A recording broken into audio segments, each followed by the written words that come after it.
নমস্কার বন্ধুরা, আশা করি আপনারা সবাই সুস্থ আছেন, ভালো আছেন। আবারও একটি নতুন ভিডিও নিয়ে আপনাদের সামনে হাজির হলাম। এবছরের নীল ষষ্ঠী ব্রত কবে পড়েছে? সন্তানের মঙ্গল কামনায় কবে পালন করবেন এই নীল ষষ্ঠী ব্রত? জানুন তার দিনক্ষণ ও শুভ তিথি। এখন চলছে চৈত্র মাস, বাংলা বছরের শেষ মাস। এই মাসে রয়েছে বাঙালির একান্ত আপন একাধিক পার্বণ। এই পার্বণগুলির মধ্যে অন্যতম হল নীলষষ্ঠী ব্রত। এই তিথিতে সন্তান ও পরিবারের মঙ্গল কামনায় উপবাস করেন বাঙালি মায়েরা।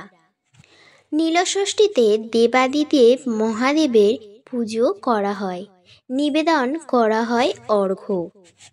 একই সঙ্গে এই তিথিতে মা ষষ্ঠীরও পুজো করা হয়। সন্তানের মঙ্গল কামনায় সাধারণত পয়লা বৈশাখের দুদিন আগে তাকে পুজো নিবেদন করা হয়। 2025-এ নীলষষ্ঠী পুজো পালিত হবে 13ই এপ্রিল, রবিবার। এরপর 14ই এপ্রিল আছে চড়ক পুজো।